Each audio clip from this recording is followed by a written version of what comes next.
হঠাৎ ইচ্ছা হওয়ায় দুপুরবেলায় সাইকেল নিয়ে বেরিয়ে পড়ি মাসির বাড়ির উদ্দেশ্যে। রাস্তায় এই দোকানটা থেকে চকলেট কিনে নিই। যাওয়ার পথে এই মাঠটা চোখে পড়ল। কদিন আগেই এখানে মেলা বসেছিল, তাই এখন মাঠের অবস্থা একদম খারাপ।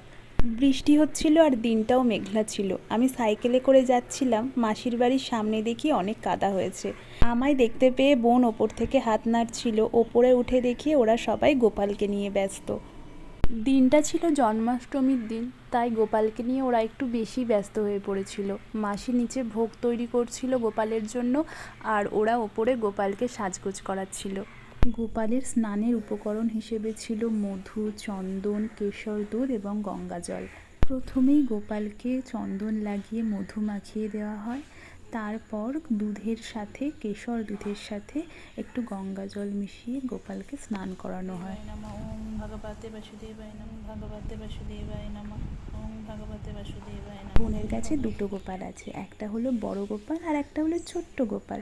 ও দুটো গোপালকেই স্নান করিয়ে নেয় প্রথমে। স্নান শেষে গোপালের গা মুছিয়ে নতুন জামা পরিয়ে সাজুগুজু করিয়ে বসিয়ে দেওয়া হয়।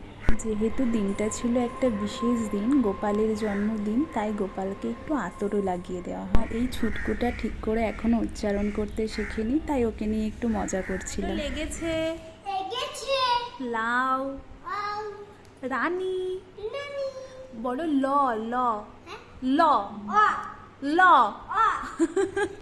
এর মধ্যেই গোপালের জন্য ভোগ প্রস্তুত হয়ে যায়, আর মাসি সব কিছু গোপালের সামনে সাজিয়ে দেয়। গোপাল যেহেতু খুব ছোট্ট, তাই ওর জন্য অনেক চকলেট আনা হয়েছিল। এছাড়া গোপালের পছন্দের তালের বড়া তো ছিলই, আর তার সাথে লাড্ডু, অনেক রকমের ফল, লুচি এইসবও ছিল। যেহেতু গোপালের জন্মদিন ছিল, তাই মাসি নিজের হাতে একটা ছোট্ট কেকও বানিয়েছিল।